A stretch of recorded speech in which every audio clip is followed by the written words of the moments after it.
100 ఏళ్లలో ఎప్పుడు రానంత వరద వచ్చింది. ప్రభుత్వం మిమ్మల్ని ఖచ్చితంగా ఆదుకుంటుంది. మీ ఎమ్మెల్యే మదన్ మోహన్ మీకు అండగా నిలిచి ఆస్తి నష్టం, ప్రాణ నష్టం జరగకుండా చూశారు. కష్టం వచ్చినప్పుడు అండగా ఉండేవాడే నాయకుడు. మీకు అండగా ఉండి ఎమ్మెల్యే ఆదుకున్నారు. కష్టాలలో ఉన్నప్పుడు ప్రజలకు తోడుగా ఉండాలని నాయకులకు సూచించారు.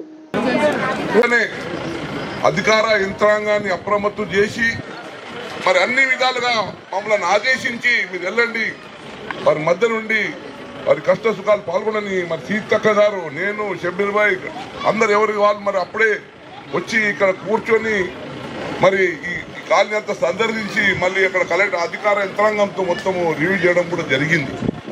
మరి ప్రత్యేకంగా నేను అధికార యంత్రాంగానికి అభినందనలు తెలుపుతున్నాను. వారు టైమ్లీ యాక్ట్ చేసి ప్రాణ నష్టం ఎక్కువ కాకుండా చూసుకున్నందుకు ప్రత్యేకంగా మా ముఖ్యమంత్రి గారు ఆ రోజే వచ్చారు.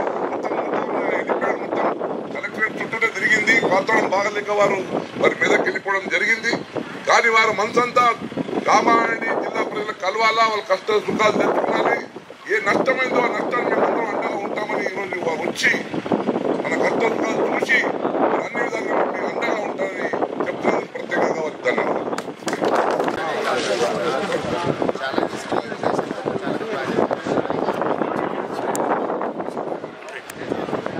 उसका क्या है वो एक अच्छे काम का विषय निकाल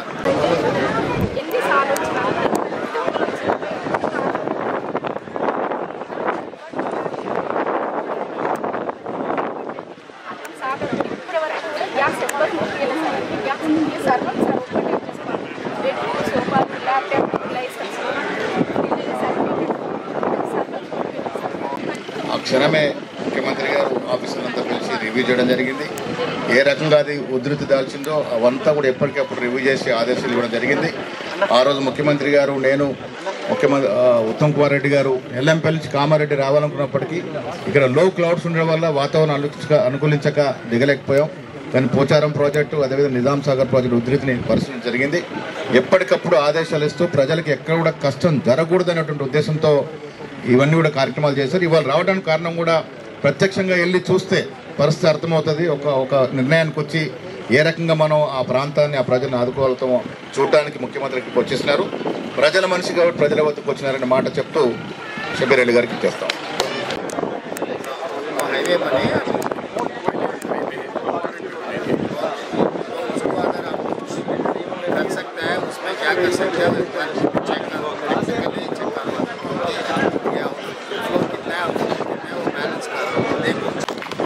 మామూలుగా సమస్య వచ్చినప్పుడు సమస్య అయిపోయి ప్రజలు తేరుకున్న తర్వాత ప్రజాప్రతినిధులు వాళ్ళని కలవడానికి వెళ్తారు.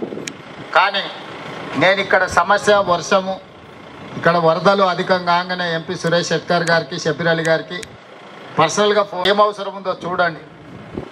ఇన్ఛార్జ్ మంత్రి సీతక్కను ప్రత్యేకంగా మీరు అక్కడనే ఉండండి. ఎందుకంటే నిజామాబాద్ ఉమ్మడి జిల్లాకు సీతక్క గారు ఇన్ఛార్జ్ మంత్రిగా ఉన్నారు. మీరు కూడా వెళ్ళి అక్కడ స్వయంగా పర్యవేక్షించండి అని చెప్పి హైదరాబాద్ స్థాయిలో అధికారులందరినీ సమన్వయం చేసుకుంటూ, అది పోలీస్ సిబ్బంది కావచ్చు, రెవెన్యూ సిబ్బంది కావచ్చు, అదేవిధంగా సాగునీటి పారుదల శాఖకు సంబంధించిన సిబ్బంది, R&B, పంచాయతీరాజ్, ఇట్లా ప్రతి శాఖను సమన్వయం చేసుకుంటూ వర్షాలు ఏ విధంగా ఈ ప్రాంతాన్ని అతలాకుతలం చేస్తున్న వాటన్నిటినీ పరిగణలోకి తీసుకొని ఎప్పటికప్పుడు అధికారులకు సూచన చేస్తూ మిమ్మల్ని ఆదుకునే ప్రయత్నం చేసినాం. అయినా మళ్ళొక్కసారి వ్యక్తిగతంగా మిమ్మల్ని కలవాలి. GR colony, housing board colony, Dwaraka, Koundinya, Dwaraka Nagar, ఈ అన్ని కాలనీలలో మీకు జరిగిన నష్టాన్ని ఇక్కడున్న ప్రజాప్రతినిధులు, అధికారులు నా దృష్టికి తెచ్చింది.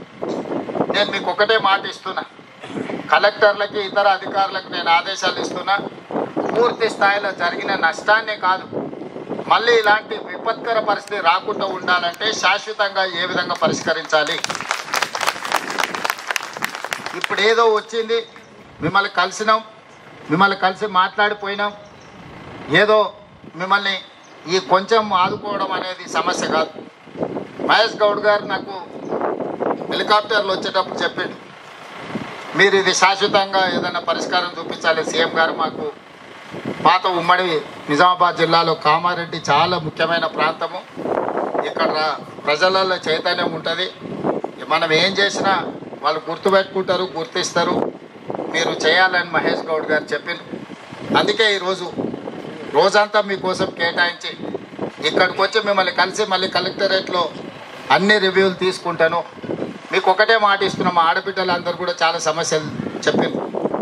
ఈ సమస్యలకు శాశ్వత పరిష్కారం చూపించడానికి ప్రభుత్వం 100% పనిచేస్తుంది. అదేవిధంగా మా మున్సిపల్ చైర్పర్సన్ చెప్పారు, ప్రైవేట్ స్కూళ్ళలో చదువుకునే పిల్లలకు కూడా పుస్తకాలన్నీ నానిపోయినాయి, బడికి పోతలేరు, వాళ్ళ సమస్య కూడా. అందుకే కలెక్టర్ గారికి తక్షణమే ఆదేశాలు ఇస్తున్నా, మీ కంటింజెన్సీ ఫండ్స్ నుంచి ఇమ్మీడియట్గా ఈ ప్రైవేట్ స్కూల్స్లలో ఉండే పిల్లలకు కూడా స్కూల్ బుక్స్ కానీ లేకపోతే నోట్ బుక్స్ కానీ ఏమేమి ఇవ్వగలరో వాటిని ఇవ్వండి. స్థానికంగా ఎవరైనా దాతలు ముందుకు వస్తే కూడా, ఎందుకంటే ఈ ప్రాంతంలో బీడీ ఫ్యాక్టరీలు ఉన్నోళ్ళు, ఇతర ఫ్యాక్టరీలు ఉన్నోళ్ళు, శ్రీమంతులు ఉన్నారు.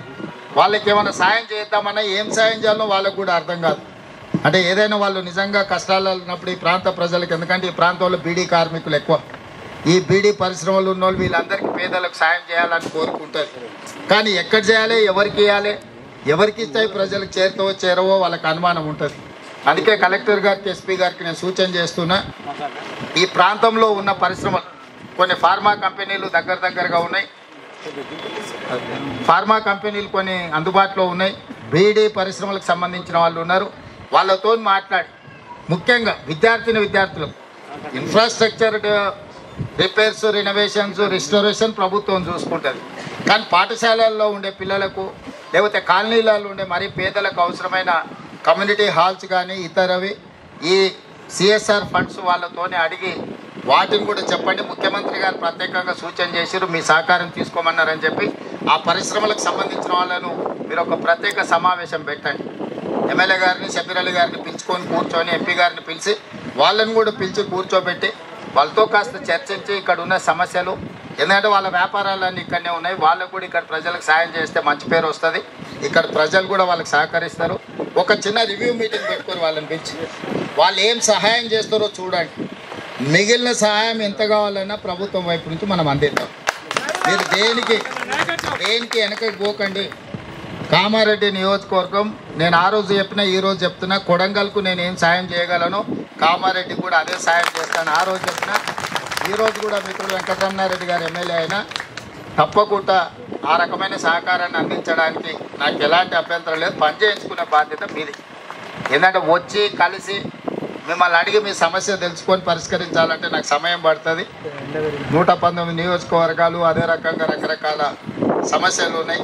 కామారెడ్డికి ప్రత్యేకంగా సహాయం అందించడానికి నేను ఎప్పుడు ముందుంటా, మీ కష్టాలలో మీకు అండగా నిలబడడానికి ఉంటా. అందుకే ఈరోజు ప్రత్యేకంగా ఇక్కడికి వచ్చిన కలెక్టర్ గారికి సమీక్ష చేసిన తర్వాత నేను ఆదేశాలు ఇస్తా, అన్ని మంచి పనులు చేయించుకోండి, కామారెడ్డిలో కష్టం వచ్చిన వాళ్ళందరినీ కూడా ఆదుకుంటామని చెప్తూ, ఇక్కడ పోచారం ప్రాజెక్ట్ 103 సంవత్సరాల క్రితం 26 లక్షల రూపాయలతో కట్టింది. ఇంత వరద ఉపద్రవం వచ్చినా తెగకుంటుంది, అంటే చాలా గట్టిగా మజబూతుగా ఉన్నది. ఇక నేను ఇంతకు మించి ఎక్కువ చెప్పండి. ఈ ప్రాంతంలో మంచి పనులు చేసినవి చాలా ఉన్నాయి. అదేవిధంగా మీకు చెరువులు కానీ కుంటలు కానీ తెగిన వాటిని రిపేర్ చేపిస్తాం, తెగిన రోడ్లను రిపేర్ చేపిస్తాం. అదేవిధంగా నష్టం జరిగిన వాళ్ళకి చేద్దాం. లేని పూరు గుడిసెలు ఉండి ఇల్లు కూలిపోయిన వాళ్ళు ఉంటే ప్రత్యేకంగా హౌసింగ్ స్కీమ్లో కూడా వాళ్ళని ఇంక్లూడ్ చేయండి కలెక్టర్ గారు. మనం ఈ ఫ్లడ్ డ్యామేజెస్లో కూడా మనం కొన్ని ఇల్లు ఇవ్వచ్చు అదనంగా ప్రత్యేక కోటా కింద. అట్లాంటి పేదవాళ్ళు ఉంటే కూడా వాళ్ళని ఇచ్చేయండి. చనిపోయిన కుటుంబాలు ఎవరున్నా 5 లక్షల రూపాయలు తక్షణమే ఇచ్చేయండి. ఒకవేళ విడుదల చేయండి, విడుదల చేయకపోతే ఎంబడే విడుదల చేయండి. పశు సంపద నష్టపోయిన వాటికి కూడా ఎంబడే తక్షణమే ఇవ్వండి.